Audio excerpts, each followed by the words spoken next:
What's up, guys and ladies? Welcome to another episode of the Triple C Podcast. You already know the crew. I'm Punker Mike. We got Rectangular, Mike Wisman, the Ghost of the DMC, and Savage Dio Builder, Al Figures. Yay! What's up, y'all? What's the theme this week? So the reason we call the Triple C Podcast is because Al's consistently crushing commissions. Oh man, that's scary. That's a little scary to hear, but okay, that's cool. Yeah. Now we just doubled the amount of commissions we're gonna get now. All right. Yeah, like, yeah. That's name their whole podcast after Alan and Savage work. Yeah, that's gonna have to pause it. That's gonna be the look. That's the logo right there. Go ahead and put his. But yeah, email man, thank across you very the much. screen Thank you now. very much for you. Yeah, can you guys hear me? It's sizzling a little bit at times, so just stop me if anything, because sometimes it's just going off a little bit. That little sound, FYI. Yeah, there's a little bit of a delay, so if we can kind of pause in between letting each other speak, that would be great. Cool. So for anybody who's tuning in who's not familiar with Al, he is by far one of the best diorama builders in the ACBA community. Thank you. And admin in the ACBA community as well, or Facebook page, I should say. And so we're all big fans of your work and love to hear more about your process. Whew, yeah, man. So thank you. It's sometimes it's hard to put into words. It's been a pretty crazy 3-year journey. That I just would have never imagined it would have gotten to this point. So I've said the story a bunch of times. Basically it was just me tripping on a community of people who had similar likes to me in terms of hobbies and so forth. So by tripping into this community, I see that there's photography, toy photography, and action figure photography, and I'm like, yo, that's kind of dope. I'm checking out these backgrounds, and I'm a little confused as to why, where they getting these backgrounds. They look pretty dope. What's this all about? So at that point, I had some Matrix figures, and I had some Select figures or whatever. So I had some bases. I had some smaller brick walls or whatever, and I would take pictures, and it looked horrible. I was, this is horrible. This is not working for me. So at that point, I think it was Darius. I believe it was Darius. I'm pretty sure that posted something. I asked him a question, and he pointed me to Bob the Odd. So that's pretty much where it went from there. Bob the Odd had some tutorials on YouTube. Through there, I found out about AJ. So I started studying what they were doing. And in all honesty, I've said it a bunch of times, and I'll never stop saying it. I mean, those guys were my teachers, essentially. I had already went through certain processes of learning, and then they were passing along what they learned to us, so that it was easier for dial makers to just kind of get into it versus reinventing the wheel. So it was an important series of tutorials that AJ and Bob had, and from there, my first wall was a straight like I sat there watching on YouTube the tutorial, and I had the materials, and I'm gluing, and I'm doing it just like Bob's saying I should do it. And when I finished, it was fucking horrible. I don't know. I should swear. I apologize, but it was horrible. It was horrible. So from there, I did a second one, and that looked a little better, and I did a third one, and I was like, yo, this is what's up. So the funny thing is that, so I'm a graffiti artist. I've been grinding graffiti for 20 plus years. It is rare when I finish a piece and I'm like, yo, that's just dope. It's actually the opposite. I'm like, yo, that's horrible. What am I thinking? So I'm a really, I criticize myself pretty bad when it comes to graffiti, but I can't even lie. Sometimes I'll finish a dio and I'm like, yo, that's just dope. It blows me away. And I'm like, yo, how did that yo, that's crazy how that just came from my hands. And so it's still, I'm still in awe at the end product or where I currently am in terms of this journey. And it started with that, and from there I just, the first person that actually got a dial from me was Frank Ochoa, who's in the community. He hit me up and he saw something and he was like, yo, I'll give you $80 for that bean. I was like, yo, I paid $12 for that phone board. Hell yeah, $80, no doubt. So from there, people just started hitting me up, and then they started kind of challenging me, like, yo, can you do this? And I'd be like, yeah, I don't know, but I'll try it. And so, somebody gave me a dojo, somebody gave me Captain America's training room, somebody gave me all these different things to do, and honestly, because I've been pushed by some of my clients, it's allowed me to get better, because otherwise I'd probably be like, hell no, I'm not going to take my time trying some stupid-ass dojo. I'm not going to get it right. But when somebody requests it and you agree to it, you give it your all, and you try to make sure that it's a piece that they're going to be happy with. So that that encompasses the last 3 years, and it's just been a lot of, I guess to answer the question in terms of the process now, is just a lot of taking away from what I've learned in the past and trying out new techniques and trying out different looks. And, a lot of times, and I know Michael can definitely attest to this, a lot of times you look at a dial and it may look kind of basic, but if you look close enough, it could be dope in its own right in the structure and how the bricks were laid versus the cement and the color scheme and the whole nine. So a lot of the times, I try to improve always upon my own creation. I try to do better the next time around. But it's been really cool to work with people who have wanted some really different, like the dude from Mexico that was like, yo, I want 3 stories, like if a tank blew the side of a building off. And I'm like, what? So I quote him a price, and I'm like, yeah, I'm just going to quote him something crazy. And he's going to be like, whatever, dude. So I'm like, here's the price. And he's like, all right. And I'm like, oh, like, it's cool that it was a good payday, but now, like, yo, how am I going to construct something that I can, like put into a box and send to Mexico that's 3 stories, So it's been really cool. That part of the journey's been cool, and it's just been learning techniques. Because to this day, I was started doing some barrels, and I was about to turn on. I think Henry had a tutorial on barrels, so I haven't done a lot of barrels. So I'm not gonna try to reinvent the wheel and be like, yo, let me try a solution. I'm just gonna turn to Henry's tutorial and do it. You know what I mean? Because that's what community is too. So it's been a good experience to be able to share what I learned from Bob and add my shit to it, and then kind of people are learning from my videos, man, which is humbling. It's such a strange thing when people are like, yo, it's inspiring the work you do, or you inspire me. It really is kind of real cool, but it's kind of strange to hear, you know what I mean? Because I'm like, yo, I'm just cutting pink foam and painting it, son. That's it, but that's cool. Yeah, I remember we were on chat with I think with Bob and AJ, like the 4 of us, and I don't know if Michael was on with us that time. It was kind of early on, and it was when you were first discovering how to use the magnets. Yeah. And I was thinking like, wow, this is really gonna amp things up. It's to give you other options where you can move a wall onto another side, with having it be more dynamic, more versatile than just stuck in one position. So that was pretty cool.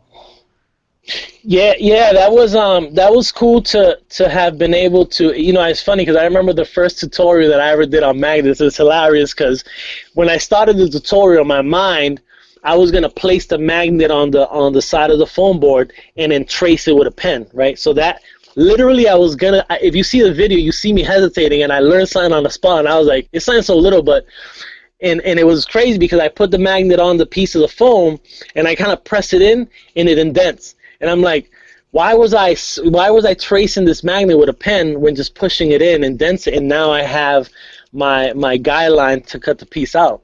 So it's interesting that I learned that like on the spot, right then and there, which is such a simple thing when you look at the end of it. But at the time, I didn't know. I was trying to, like you said, Todd, it was important for me to be able to. I didn't live where we lived. We didn't have a lot of storage, so it was important for me to be able to break down these dials. You know what I mean? Because to put them up permanently, I just feared, and I had cats at the time. I just feel like they would get knocked down and destroyed, and I didn't want to put tons of hours into something. So it was natural. The funny thing is that I remember, I don't even want to say Matt. I remember seeing the Ogun dial for Bug, that video, and I remember some of the signs that were above the storefront were magnetized, and I remembered that, and I thought to myself, damn, it must be those small little silver magnets or whatever, and I kept that in mind. I was like, magnets is a really good idea, especially for whenever you want something to collapse real quick. So so yeah, man. So that's the story of magnets, and then from there, it became important for me to make sure that everything broke down. Everything broke down, and then it was great because it became something that a lot of people started using, and so it gave you more options in your build, and you can build up a little higher, and you can do some different things with it. So it was definitely, and it added a little bit of weight to the foam, which is light on its own. So not that it's much weight, but as a whole unit, it gives it a little bit of weight in a box. So so it was cool. It was cool to be part of that learning experience that again was sparked by just seeing something that the Gray Ogun had done a long time ago. Yeah, it's really too bad that he's not around anymore. Guy was a brilliant artist. I know Michael and Punker Mike have made diodes before, especially out of foam, but I've bought foam, but I've never put aside the time to start making something. And one thing that I hear a lot about is hot glue melting the foam. Have you found, what kind of tips can you give as far as like either alternatives to hot glue, or what's the best way to glue stuff together without having to worry about damaging the foam? So Todd, just to be clear, whenever you ask a question, is it generally I'm supposed to answer, or any of us can jump in and answer it? Well, I was asking you specifically. Oh, okay. All right. Cool. That's cool. All right. That's cool. Yeah. So, and Mike knows this because I remember Michael, real early. He must have seen a video where I was just using low temp glue gun, and what it does, it allows you to, whenever you put the magnet in, a lot of times when you're cutting, when you're indenting the magnet and then you're cutting around it, sometimes you may angle the blade a little bit so that when you put the magnet in, there's a little bit of a gap. But by filling the hole in with the low temp glue gun, so if it leaks out a little bit, it's not even hot enough where you can't put your thumb on it after a couple of seconds and almost fill in that gap. So generally, that's what I've always used. I think pretty early on I got that method. I just tried it and it worked, low temp, and then I never tried anything like Gorilla Glue or anything else. Ceramic magnets, they're pretty strong. So in the beginning, I wouldn't put enough glue, so I take them apart and it'll pull the magnet pretty much out of the socket. So then I got the hang of it, where when you're putting the glue into the hole that you already made for the magnet, I was trying to make sure it was going along the walls, dripping down, and then I put the magnet in, and once I started doing it that way, I've never had a magnet kind of come apart. I mean, I don't know about it's real interesting because I always wonder how durable dials have been for people that I've mailed them out to.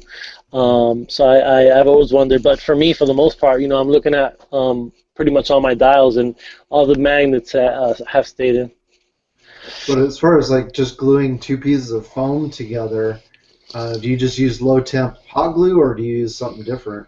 No, I use low temp. I go with low temp pretty much across the board for almost anything I'm going to do.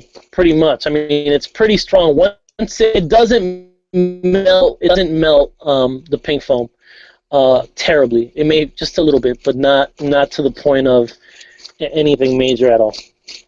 So as long as you don't go crazy where it's sticking out of the joints, then it's not going to be an issue. Yeah, and even if it's sticking out of the joints, it's something that, again, you can just kind of take your thumb and kind of guide it so it kind of forms into wherever you want it to form. Yeah, because once it dries, it's permanent there, So yeah, so that's always worked fine, and it's one of those situations where, again, it's not too hot.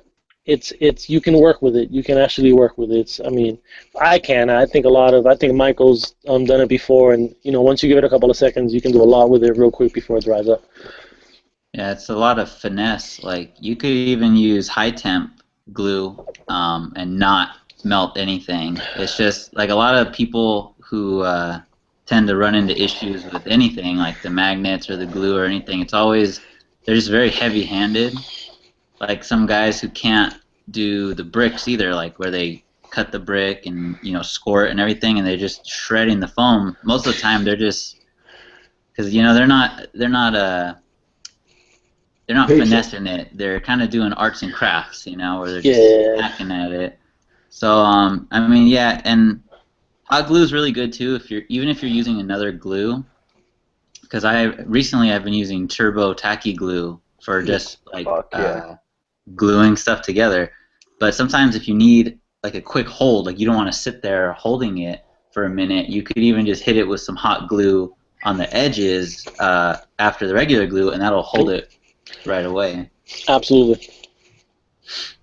Yeah, no, that's exactly what I use. That's the technique I use. A lot of times whenever I'm putting wallpaper down or wherever I'm doing anything, where even when I'm putting whenever I'm doing the frames of the windows, a lot of times that's the super tacky in the middle, and then in the corners is the hot glue. So you just press those two corners down, let that dry for a second, then you get the middle, and it does a pretty good job. Generally, you'd have to be pretty rough with a dial for it to pop out, but just for safety purposes, making sure that it stays in place. That's the technique. Absolutely, I love the tacky stuff, B. Yeah, Wisman showed me that Turbo Tacky glue. That shit is amazing. That's what's up. Yeah, man. And that's the thing. I've tried a bunch of different things, and yeah, like for a lot of my balsa wood, I generally go for the most part. For the most part, I go with with the tacky stuff. I sigh because I just did. I'm actually the current commission now is for Bug, and I'm doing snap. this. Yeah, so I'm doing this skylight for him, right? So it's a skylight built from like scratch, So it's not the easiest thing to try to just build up, So the whole thing on the inside is it looks horrible on the inside. It's all the hot glue, the hot glue. And now, so I build, and I'm all proud of it, and I'm like, yo, word, this came out good. It looks good. From the inside, it looks horrible, but nobody's going to look at it from that angle. You're going to look at it from the top. And then I'm like, how am I supposed to put the windows now? Like, there's just mad chunks of glue sticking out. So now I need to figure out a way. I think I can Dremel the glue away enough to not hurt the structure of the skylight, but and that's the thing, man. Is sometimes you want to challenge yourself, and I was like, yo, I'm gonna do an interchangeable skylight at that. So it's two pronged. Like it's gonna be crazy. So I just hope that Dremeling is gonna work on that. But that's a case where I even YouTubed it and Googled it. I was like, skylight 1/12 scale, 1/6 scale, 1/18 scale.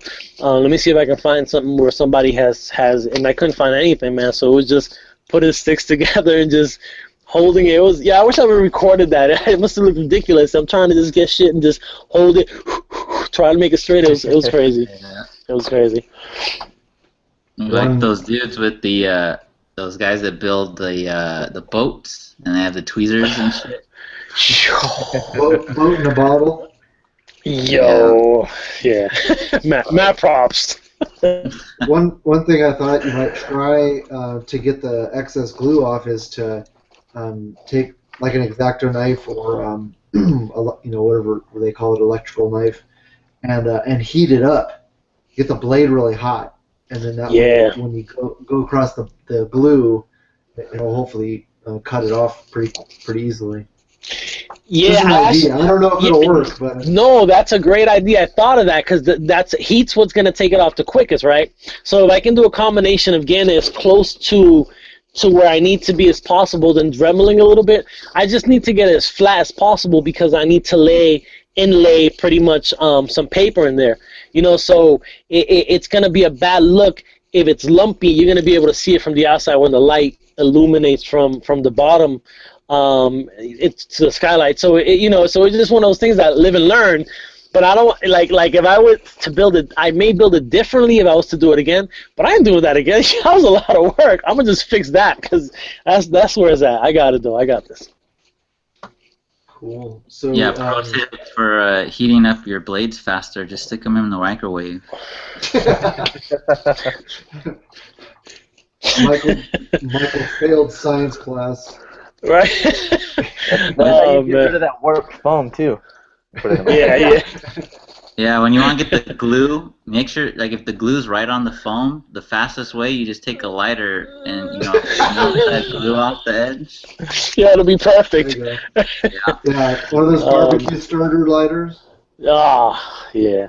Grill lighter. So, I know you have a big graffiti background. Did you study art in school, as a more than just a hobby? Nah, man. I grew up. I was born in 1974, so by the mid '80s, I was there when hip hop hit the city of Boston pretty hard, and so it was 4 elements of hip hop, and so I was a b-boy for a little bit. I was breakdancing for a little bit. I couldn't. I stumble on my. I don't even really know what my languages be, so I couldn't MC. I can't MC. There's no way that was gonna happen. And DJ equipment was too expensive, so it became graffiti, So a lot of it was. It first starts off with two books in particular, Subway Art. And I think the other one was Can Control, I believe So it's these 2 books that were published in the 80s, and they show old school trains and so forth. So, obviously that was a big influence, seeing kind of that graffiti in New York for the most part. California had a really cool scene as well. It was a little bit of a different style. Philly had a different style. So it was really kind of cool to see that. So my teacher, more than anything, was the guys before me, which makes perfect sense. With the art that I do now more often, where I learned a lot from the guys before me, and then I added my own little twist. In high school, I went to a high school that had a couple. It wasn't a vocational high school, but it did have some vocational type classes. So I was an art major. So the art class that I was in was kind of more advanced, and we took on some more projects, and the curriculum was a little bit different for us. So I learned a lot about color blocking and color concept in high school. It's not anything too difficult. It's looking at colors. I say that because it's probably easier for me for my visual, but looking at a couple different colors and seeing what works together. So a lot of my graffiti work, was getting, I would rock a piece that had the fills were all pastels, like mint. Like these pastel colors, but then the outline would be like a regal blue, and then the 3D would be like a banner red. So it would be these colors that would offset the softer colors on the inside of the piece, and all of a sudden it just would pop. So a lot of the way I paint my dials, I look at it like that. So if I can, just a simple gray line across a bunch of bricks makes it pop in a certain way. So so graffiti absolutely helped with the way I look at colors and the way I approach them.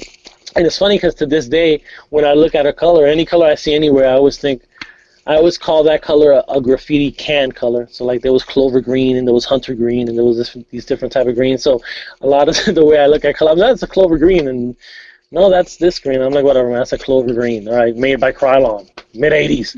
So, yeah, man, so it was, so I was able to, we didn't have the trains here in Boston. We had them for a bit. They were elevated for a bit, and eventually they knocked them down.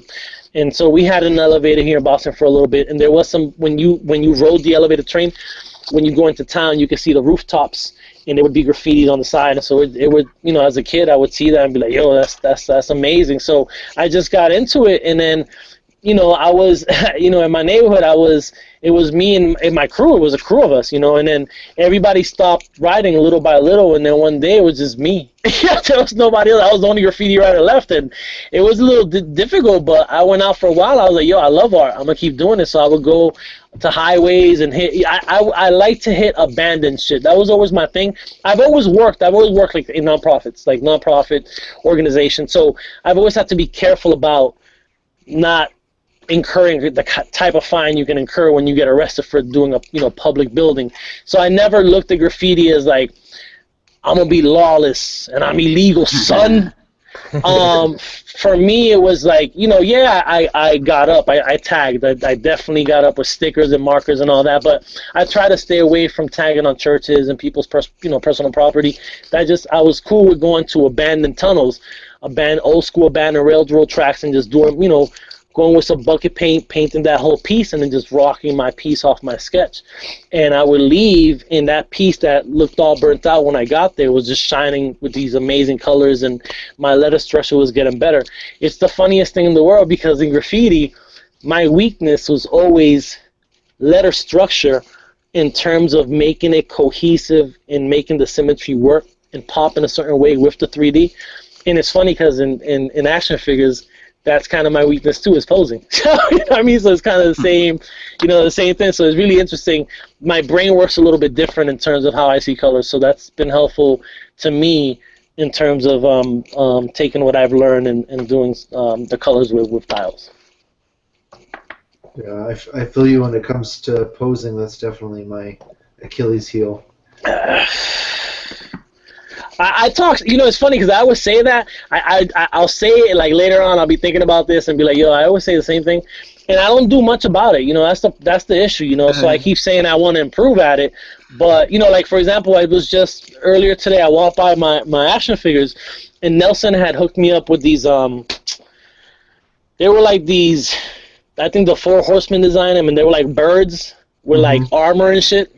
Mm-hmm. So I took him out of the package. He got them a couple Christmases ago. Took him out the package today, and I was just posing them, and just put him like in a fighting pose where one dude was swinging at another, and just kept walking by. And I see something, and I kept changing it. So I felt good about that. I was like, "Word, all right, that's good. I have these out, and I'm trying something with them." But that's what you have to do. You know, for me personally, I keep saying I need to put work in, and then I don't, and then a lot of my time goes towards dials, or it goes towards, you know, whatever life, you know. So. It's always cool to have some figures with you and be able to just kind of just do your thing, and they're pretty cool, man. They're pretty posable, you know what I mean? They have interesting. I was like, yo, these ain't bad, so it's cool. Yeah, that's one thing that I was hear Pharaoh talking about that I always forget to do is you're just sitting on the couch watching TV or a movie or something. Grab a figure and mess with it. You know, you should always have figures around and just get into the practice of just, you know, moving the joints and seeing the limitations of the figure. Yeah, agreed. So what, Michael or Punker Mike, what questions you guys have for Al? You know, it'd be good too. Is that new SH Figuarts, that blank body, to help practice with posing? That thing's like ridiculously articulated. It's not too expensive. It's like $35 for like they have it on pre-order. Yeah, I saw that. Yeah, that looked good. Yeah, it was dope. I'm excited for the customs that are going to come out of those that, you know, different customizers can use, because so much of dealing with the custom is trying to cover up paint. Like you have to buy, you know, the ideal figure would be a black figure, and that's why I'm kind of curious why they went with a flesh tone. But I mean, it's good for flesh tone. Well, they have flesh tone and then gray. Yeah. They have a gray one and then a flesh tone one. Gray one would probably be ideal. Yeah, if you're gonna repaint the whole thing, yeah. Yeah, exactly. So. You know what'd be cool? I wish that they would, like, for I love sneakers. I've always been into sneakers. And one of the things that Nike started doing a couple of years ago and was really successful is they would release Air Max 95, and they let you customize the colors to it. You know, so you were able to kind of set different. And I actually ended up ordering two or three pairs where I wanted to be, what color the laces were going to be, where was, you know, the swoosh, was it going to be white or was it going to be black, and I can look at it, you know, differently. You know, it would be real cool for a company to, whenever they're going to release something like this, you know, where they give you the option of saying, well, you know, how many do you want to order and what color do you want them, and then that way they can just pretty much just make the ones that people pre-order, I guess. I've always wondered why they haven't kind of adopted some of that from the sneaker community. Yeah, I mean, and that's probably one of the reasons why sneakers are so expensive.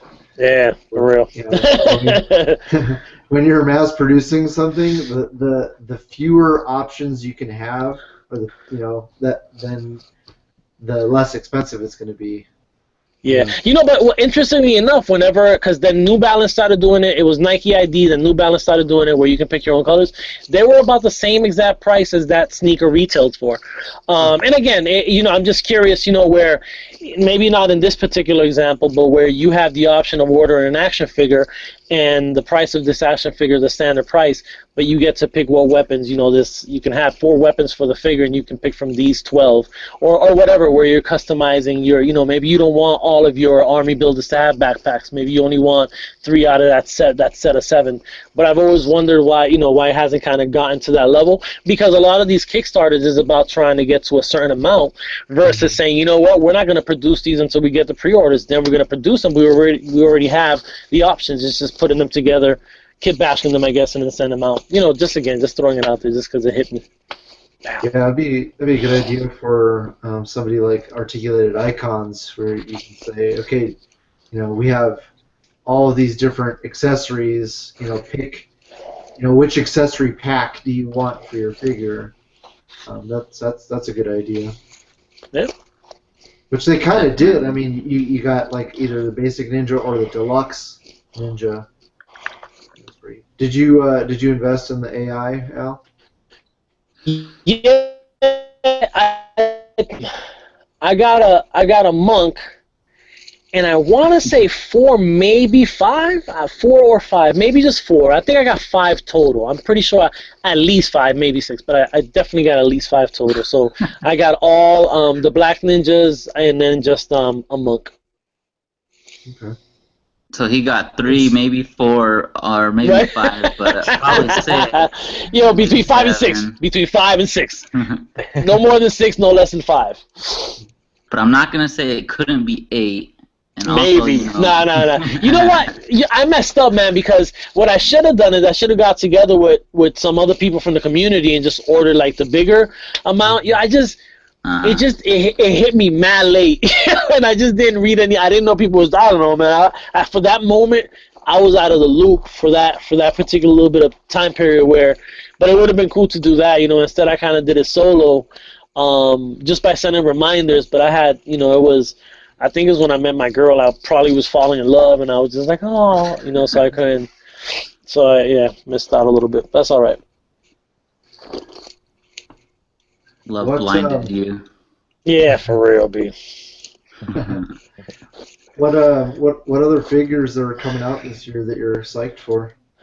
Yo, it's funny because oh man, you know, at one point I had a couple jobs. I had 2 jobs. I had a part-time job and I had a full-time job, and I was living at home.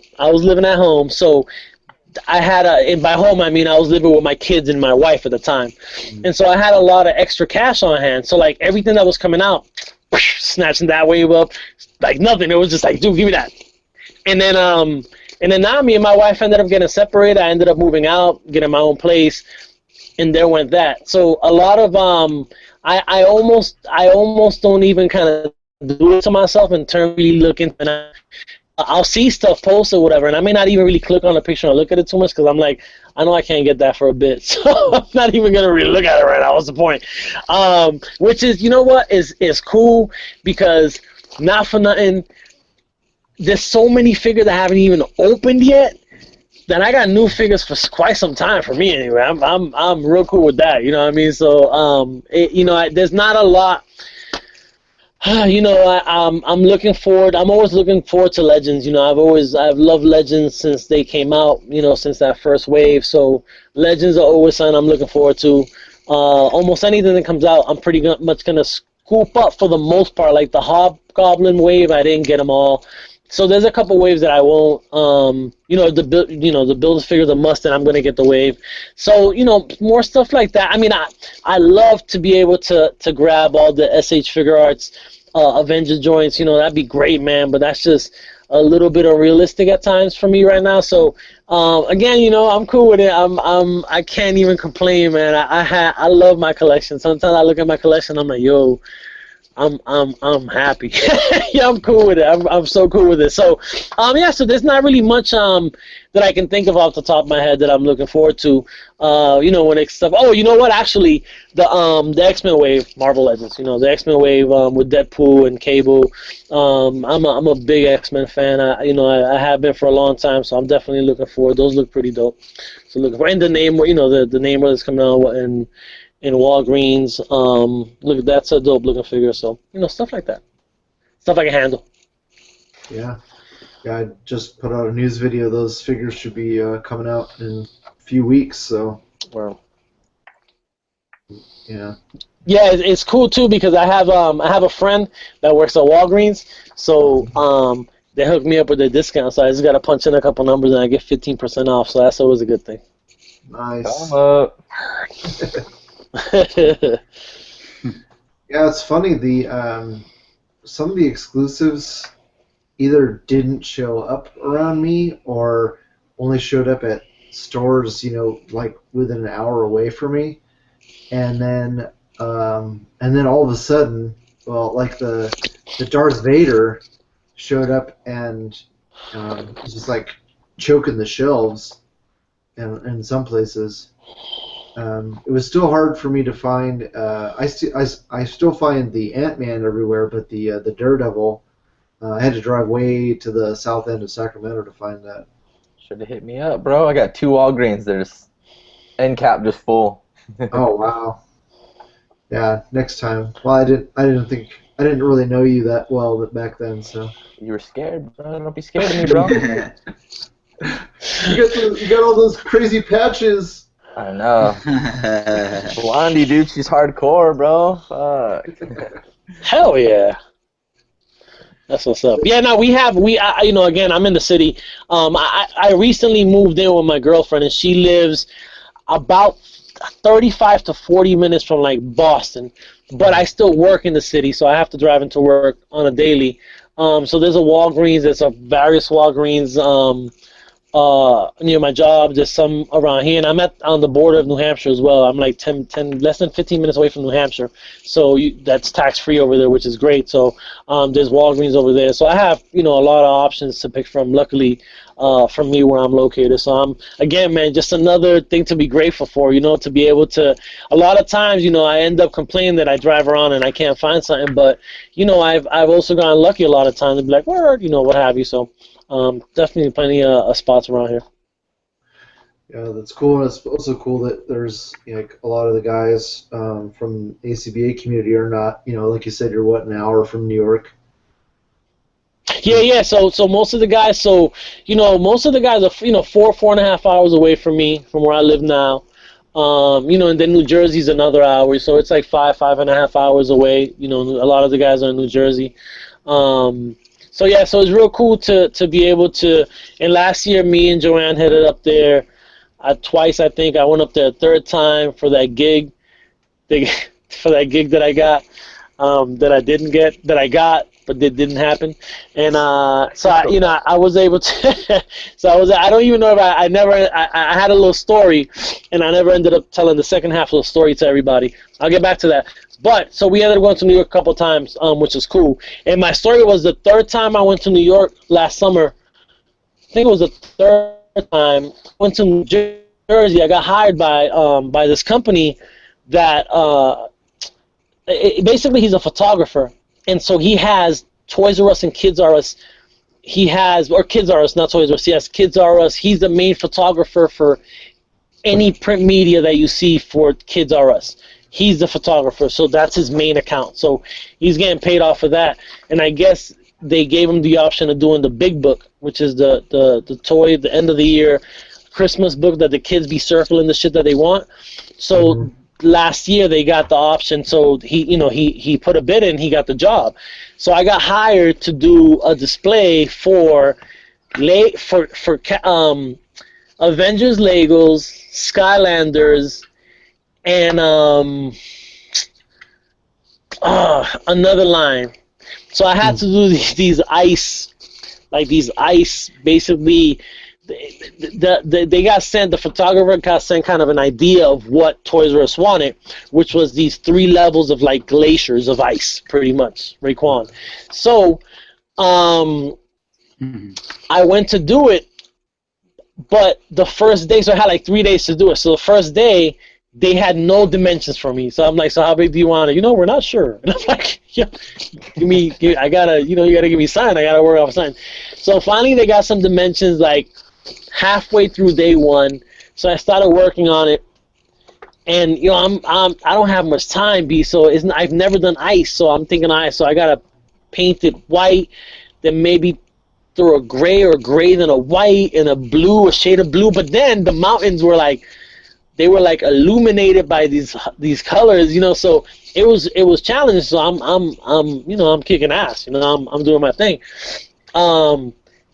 And I couldn't finish on time. I never finished on time. And so they were gonna get somebody to paint. I finished creating the dials. There were just a few more things they had to do. So they were gonna get somebody to come in and finish it.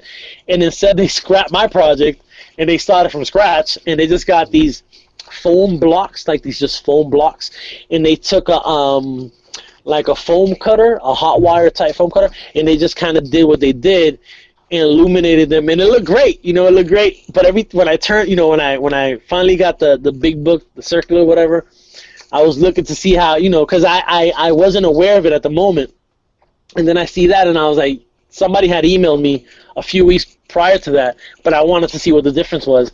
And I was like, man, that could have been my dials in that book. That would have been great.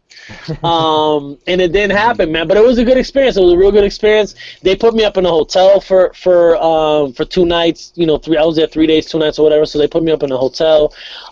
They fed me. They had a chef. They had dude owned like 3 buildings in Jersey, all kind of close to each other. And one of the buildings, he had a whole kitchen, and the chef would come in and cook. This Dominican cat, so he was cooking for us. It was a really good experience, man. And so again, man, it's just been working with dials and just you creating this artwork.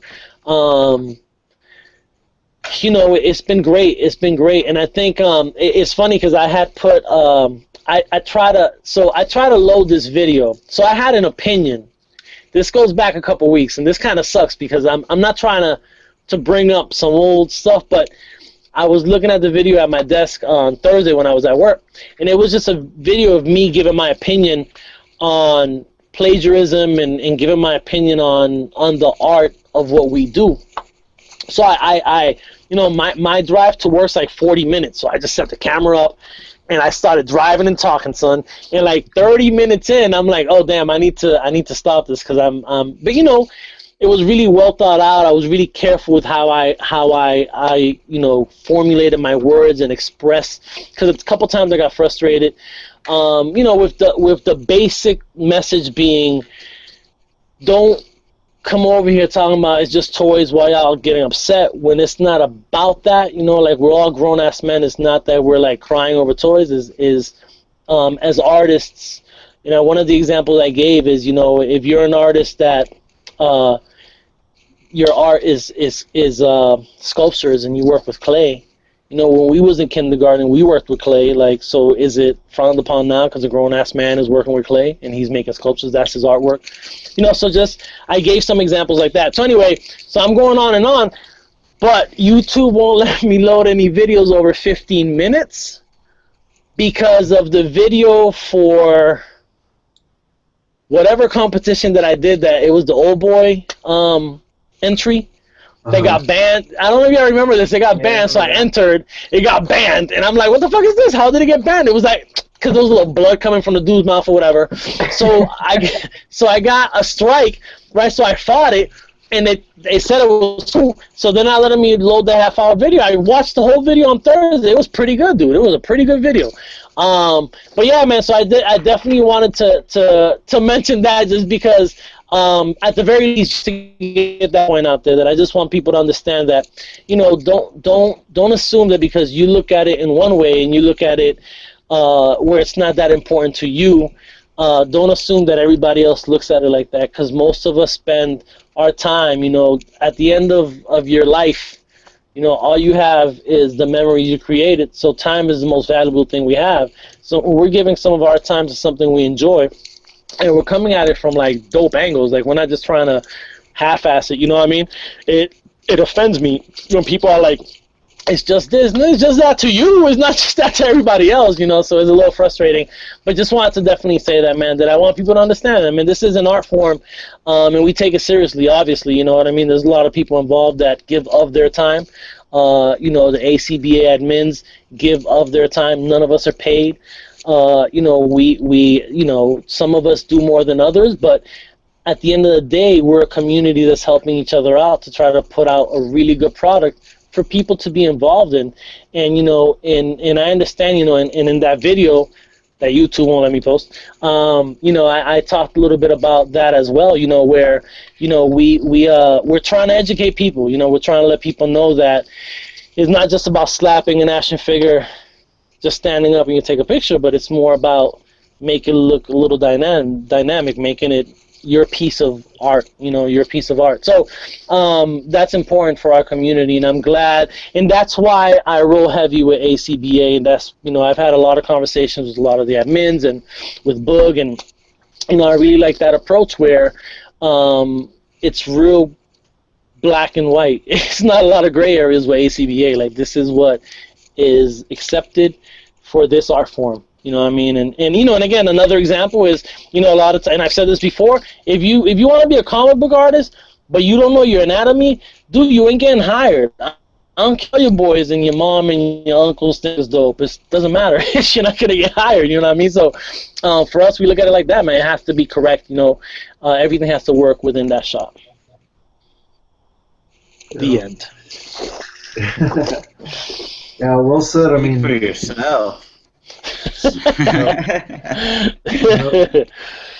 I always try to tell, like, when new people join the page that, you know, a lot of people are really excited to, like, you know, just put up a quick shot, and you know, part of the message that we send the new members that they need to agree to is, you know, you need to go and study, you know, the albums that are on the like page, and see, you know, that's basically the what's level. It called? That's the standard that we're trying to achieve. You know, Mm-hmm. You know, if you're not spending the time and the energy, you know, obviously not everybody's going to have that skill, especially right off the bat, but you should be striving to that. You know what I mean? And, or not, which is cool too. Yeah. The thing is that so many people don't understand, like, to get to that level, you have to spend hours and hours on a display, and probably taking hundreds of pictures before it comes out, you know, right. You know, if you're just gonna, you know, throw up a couple of figures in a, you know, quick little setup, you know, that's going to show. You know, the more effort you put into it, the better it's going to be. Yeah, Absolutely. Yeah. Go ahead, Mike. I've heard people say, you know, like, because I usually take at least, like, close to 100 pictures, at least. At least. I've heard people say, you know, they take like, I take like 4 and I take the best one. I'm like, I wish I could get one solid one out of 4, but there's always something, because I have it on my DSLR. I take the SD card and I put it on my laptop, and I, like, zoom in. I look at everything, because I don't want to put my art out there. Like I had posted a shot, just like a simple shot, and one of the beer bottles, the label was peeling up. I was like, fuck. So I had to go back and take more pictures. Then something else wasn't right. So I had to go back, and that's what you want. You want to examine everything because it's like your art, man. You put it out there, and like because that's what I use my Instagram for. It's kind of like my portfolio, like all the pictures I take that I'm proud of, where you can kind of go through and people are curious about what you're doing. Oh, check this out, and you can just go through. I wouldn't put anything that I'm super embarrassed about, or this. Oh, I just threw that together real quick. I got this new figure. I just did. I got this Bruce Lee. So I just took a couple pictures of him real quick. Like, it's about getting some solid work in, kind of building up your portfolio. Yeah, I think that's another part of it that just people don't see, and it's the same, I'm pretty sure, for almost any industry or any field that's similar where, I love sports, and a lot of times my biggest argument for people who are like, oh, but sports, fuck sports, or what have you, what I respect about sports is that the work that it takes for you to get on the field in the first place is amazing. You have to put a lot of work in because you have to be one of the best athletes in the world to be in a major league scenario. So it's the same thing.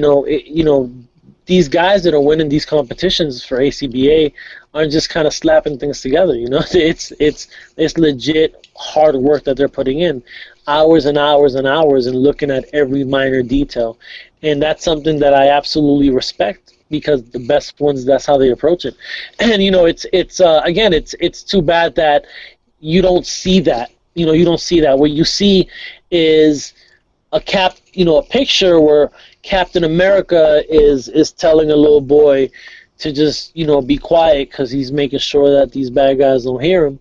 And it's work that went into lighting and into the props that were going to be used and the depth of field in terms of where Cap was versus the incoming bad guys. So for somebody else to kind of pick that up real quick and just be like, oh, well, I thought I saw it somewhere, but yeah, is disrespectful to me, you know what I mean? Because that's a lot of work that went in that one person put into that photo, so you have to respect that, and you guys are right. It's 100 shots or more. It's if you really want to put into this, then it's 100 shots or more.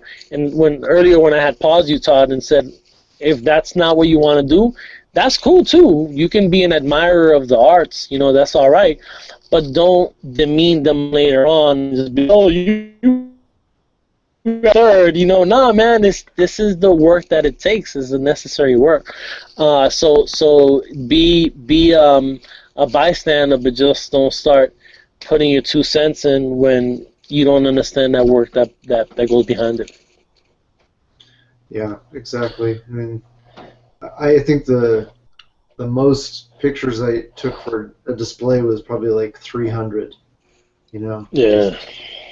Just tweaking the lights, tweaking the everything, the posing and cutouts, everything. It's very, very time consuming, and then you spend so much money on the figures themselves, so many hours hunting down. Like I didn't start collecting until well past the rebirth of Marvel Legends, so I had to go back and hunt down like all these old Toy Biz figures, and the many hours I spent on eBay hunting shit down. That's a huge financial investment and time investment. Yeah, man, it was it was. I mean, for me, my collection, I've collected since '90, like legit.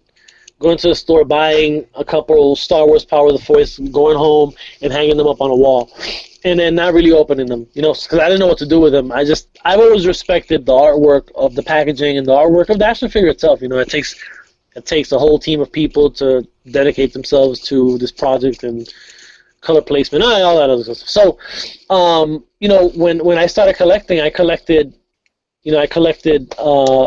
entire lines and would just box them up, and I didn't know what to do with them.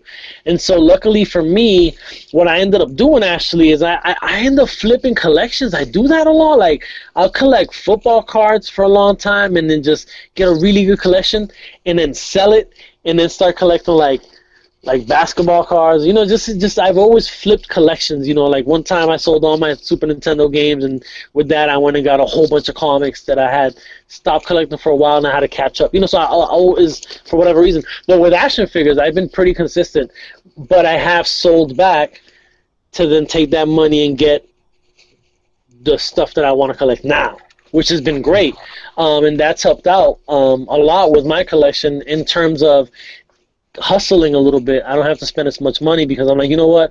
I don't really want this back. It's a Star Wars 3 3/4 inch. I'm not gonna go to the desert. I'm good with that, and I don't go to the beach that often. So it was easy enough to just sell off and then just get stuff that I liked, and so now a lot of what I currently own is stuff that I'm like, yo, I like that in my collection versus how much is this worth? Or let me get this because it may be worth. I stopped doing that a long time ago. It's weird when people say that, like, you think if I buy this, it'll be worth something? And I'm like, come on. So yeah, so it's been I've loved collecting just because I've had action figures for so long. I flipped them into each other, and what I have now is just from stuff that I sold, and it's been a little bit cheaper, so it's good. How about you guys, Punker Mike and Mike Wisman? What did you guys collect any other things before and then sold it off? I haven't really sold my stuff off that I collect. I just keep it. Like, I have a shitload of Super Nintendo games. I have a bunch of basketball and baseball cards that I've been collecting since I was like a little kid. I got comics that I've been collecting since I was a little kid, and I got a bunch of my old figures from when I was younger. But I don't really sell it off. I trade stuff sometimes. But yeah, maybe I should start selling some stuff off. That shit takes up a lot of space. I imagine those sports cards probably worth a lot of money if you've been collecting them for. Dude, I have so many basketball cards. Like, I have a bunch of baseball cards, and I have like probably triple amount of basketball cards.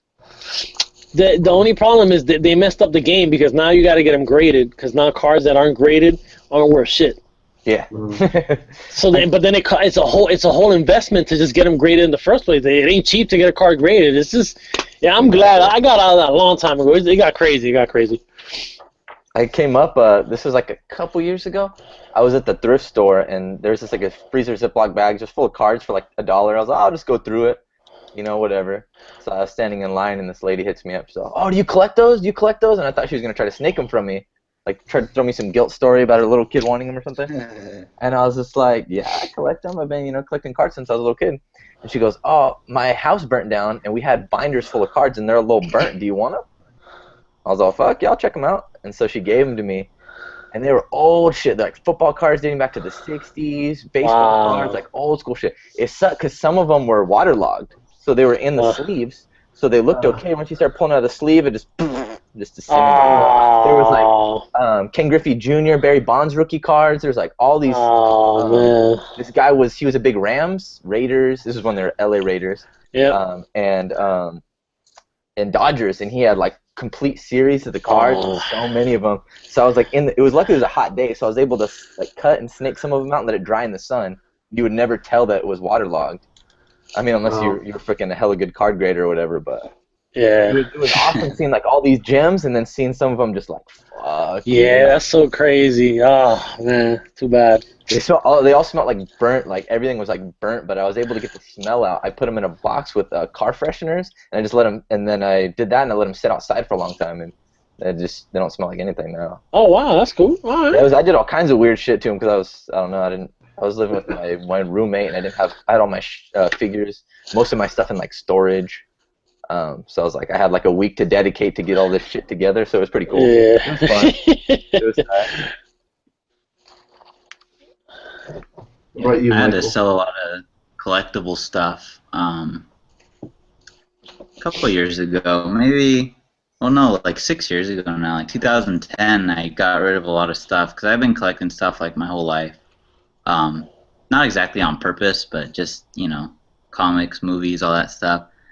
And when Blockbuster went out of business here, they had cleared out the store, and they had like all the like, you know, the infrastructure, like the actual store itself, they were just saying, you know, whoever wants whatever, go for it. So I showed up and I asked if I could have the wall, like the walls basically, and they said, hey, if you can take it down, you can have it. So I came back and stripped all the walls and went home, and I mounted it so my room was like a Blockbuster. Dude, that's That's tight. wild. Fuck yeah. Hell yeah. So That's cool. well, one of the walls obviously had to be movies, because then, you know, you feel like you're in Blockbuster. But everything else was like collectibles. Like, I felt like a store, which was really cool for a while. But then, after a while, it kind of sinks in. It's like I just made my entire life like living in a store. And, so I had to cut back. And, you know, a lot of the stuff I sold was before, because I had Marvel Legends from growing up, like just whenever they came out and stuff. But some of the stuff I had sold before getting back into it with ACBA and stuff, I kind of wished I had held on to. Like, I had a bunch of DC Direct figures, like all the Superman Red Sun figures, and just all kinds of stuff that's like, it's not exactly like rare or expensive, like some of them were, but it's just stuff that I could have used now that I didn't think of at the time. But it was okay, because like I'm glad I got rid of it instead of having even more shit to have to sort through here. Yeah, for real. Actually, just today I just got a package in. I got a whole bunch of new containers, and I've been organizing all day. I was trying to set the computer up, but I have it in the kitchen, so I don't think it'll work right now. But yeah, I've been doing all my props and paints and cutouts in these giant like drawer things. It's pretty tight. Yeah, I still need to. I still need to figure out a better system. I always think I have a better system for packaging props, or, you know, putting them somewhere they're accessible enough, but that they're still not gonna spill all over the place, you know, if they flip or whatever. Right. But that they all fit where you need them to fit. So I still haven't found that perfect. I haven't found it yet, man. That perfect storage space. That's because it doesn't exist, man. Yeah, as for soon real. as you get like, yeah, you got your setup though, and you're like, this is cool for a couple months, and then shit changes, and then you're just looking like, my prop games, you know, went up a couple notches this year. This ain't gonna work anymore, and so you're Yep. constantly like I had all my figures in, I had them separated into bins, so they weren't just like in a big tub, because then you can't really get to anything. And I was like, yeah, this is cool, but then once you have a certain amount of figures, it's too much to go through. So now I have drawers, but then the drawers were too deep, so now I had to get skinnier drawers, so like shallow drawers, so you know what's there. Yeah. Now it's all like organized, kinda, so I can pull everything out. But yeah, it's one of those things where you're always chasing the dragon, because it'll never be where you need it to be. Yeah, you're right. You're right. More figures, more problems. Yeah.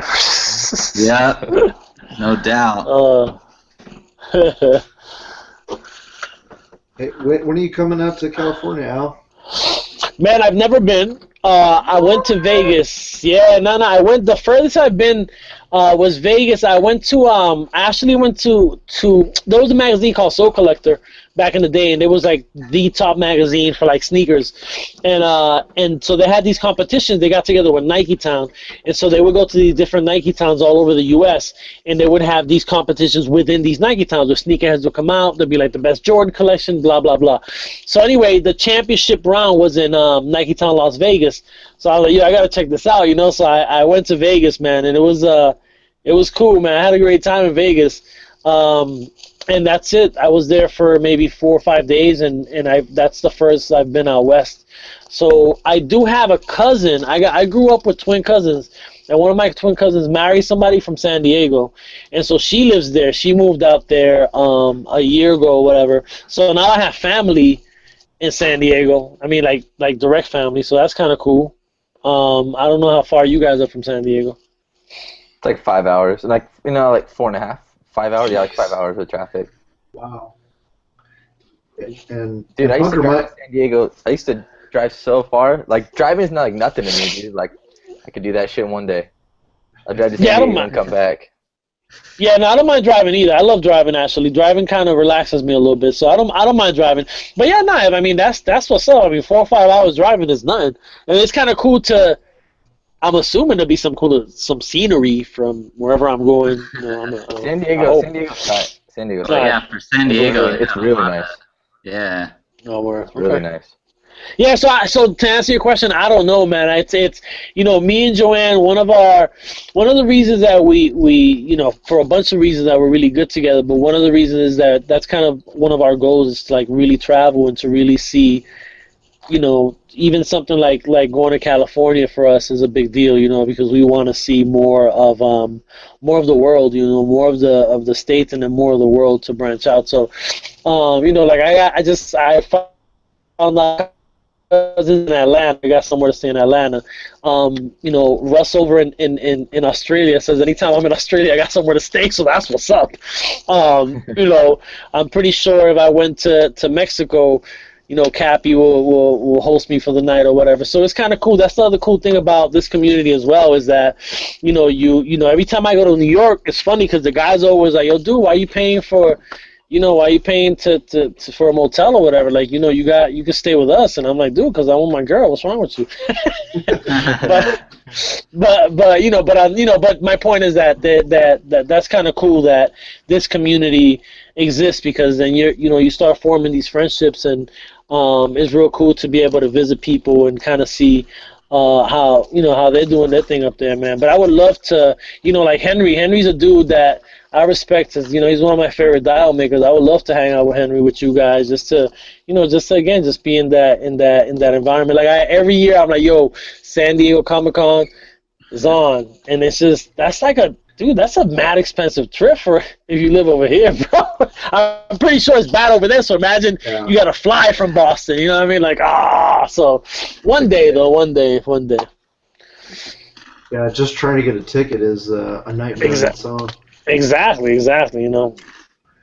Yeah, we had Henry on the previous podcast. Yeah, he was on last weekend. Yeah, man, you know, it's the funniest thing in the world. Yo, okay, so I have a YouTube channel, right? So I do these YouTube videos and I put them out, and you know, I'm pretty good at if anybody leaves comments or they're asking for advice, I think I'm really good at that. I'm really good at getting back to people on YouTube. But I don't really watch YouTube, like, really that much. Like, that's kind of bad, you know, because I have a channel, but I don't, a lot of times I end up, like, when I'm making dials, like, a lot of times when I'm making dials, I'm watching Friends, like Seinfeld, How I Met Your Mother. I'm watching a lot of sitcoms, like, just, that's what I watch. That's like, it keeps me, I've tried watching other people's show while I'm making dials, and it just doesn't, because I want to focus on it, so it doesn't let me focus, you know. So, but when I'm watching just some you know, whatever in the background, I can focus a little more. So I guess because of that, I don't watch, like, ACBA's podcast. I did a couple, but I really haven't watched many of them. I watched one of the shows, one of you guys' shows. I think it was the third one. I think it was the third one. So unfortunately, I just don't be having time. But that sounds bad, right? Because I got a channel. I should be more part of that community, but I don't know. Is that bad? No, but I'm just gonna think every time you post the update picture, it's just gonna be the Seinfeld theme song. Yeah, for real. I might as well. Man. So since you are somewhat active on YouTube, you know, and I try to stay as active as possible. Let's see if you have a similar experience. The people who the most often, like 99.9% of the time, you get troll comments on YouTube. It's somebody who has 0 videos and no subscribers, but they have a channel and they're going to give you their opinion, even though they don't put out anything creative at all. They can't wait to comment on your shit though. Okay, but this is the weird thing. This is gonna sound strange as shit, right? This is gonna sound strange as shit. I read everything that gets posted. I read on there. For some reason, I just feel like I've always kept up with YouTube, so I might as well keep that up, because like Instagram and Facebook, a lot of times I just, for whatever reason, I get busy and I forget there was a notification and so forth.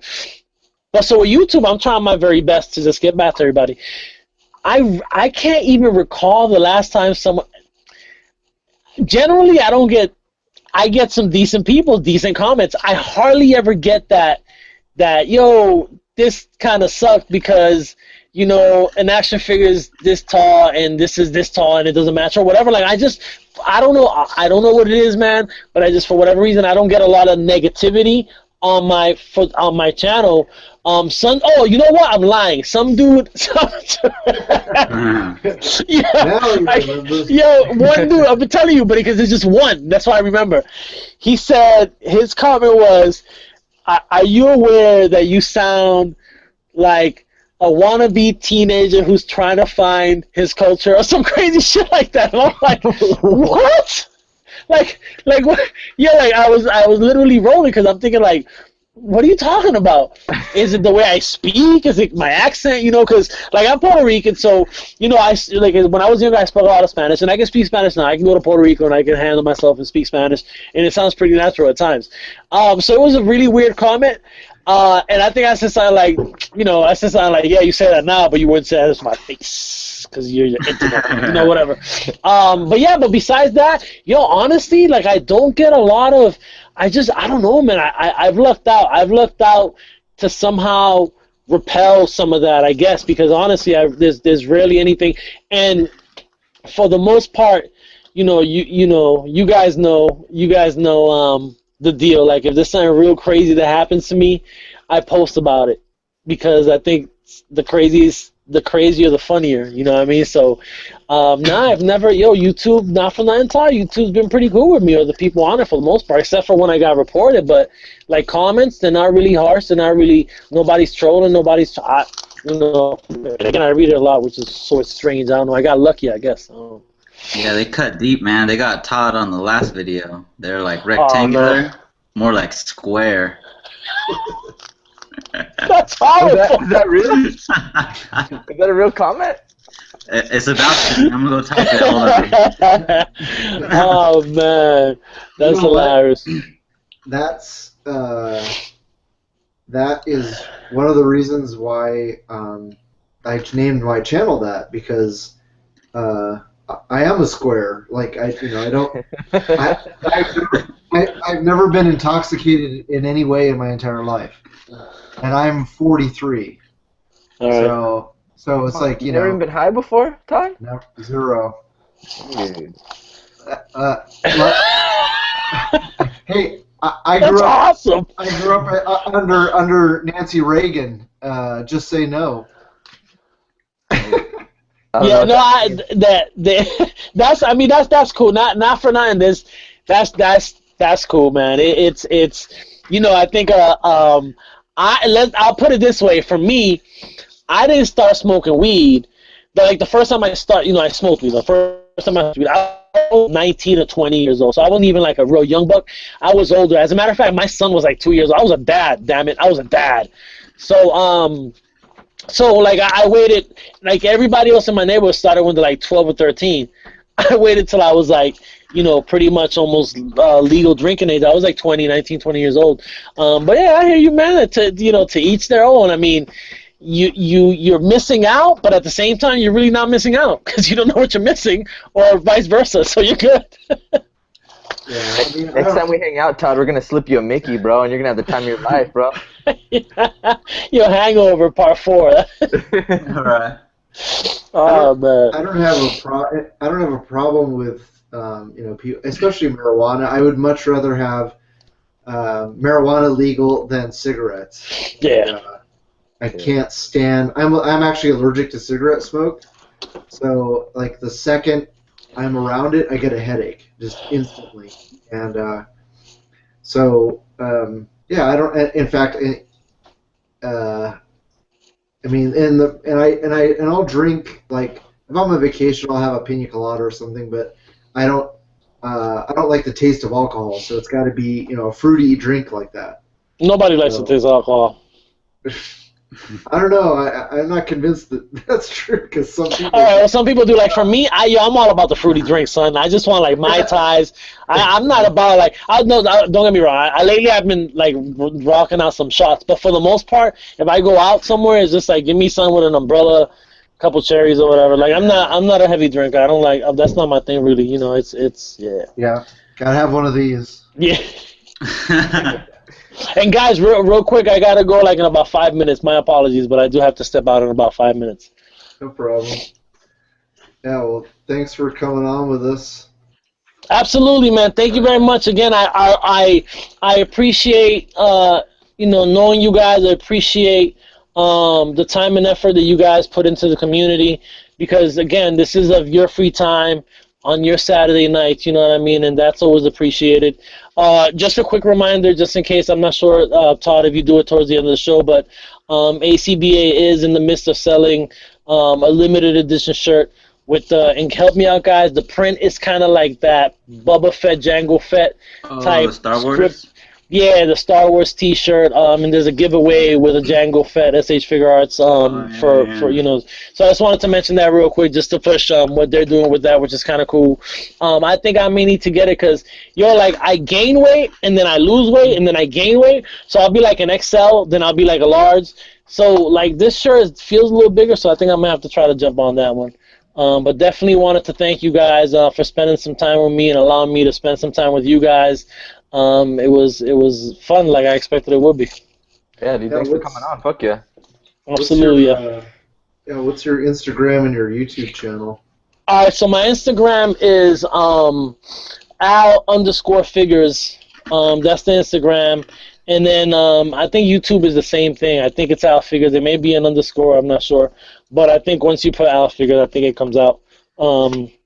Again, anybody who watches the show, who follows me on Instagram, again, man, it's just honestly, it's dope, man. It's dope that people like my pictures, but it's just so, it's so weird, B. It's so weird. It's so weird to have people, for all of us, because all of us, for the most part, have this section of this community that likes to see what we do, and I know you guys all take it in differently, but I'm pretty sure at the end of the day, it's a good feeling to know that somebody appreciates your art or appreciates what you're giving back to the community. And I think that ultimately, that's the message that I try to get out about ACBA, that it's just so much more than just, an action figure behind the camera. It's a bunch of other things that is happening behind the scenes, and I'm glad that all you guys are part of it.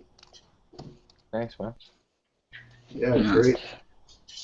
If anybody needs commission work, you can reach Al at poppychuloxoxo@gmail.com. But the funny thing is that my son, I got a 24-year-old son, and his name on Instagram is Papi Chulo, like with a bunch of O's. So that's a true story. But yeah, like for I don't really push commissions a lot because I just don't have all the time in the world, so I just take them as they come.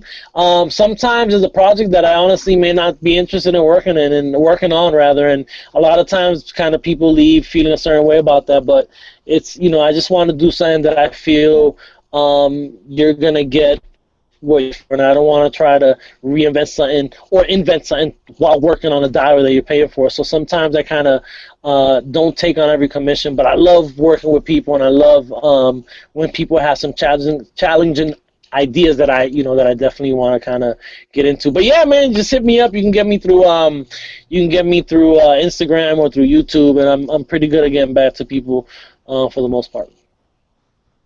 All right, Al. We'll hopefully have you on another date, but until then, have a good night. You too, man. Thank you very much, sir. All right, Later. We'll see you later.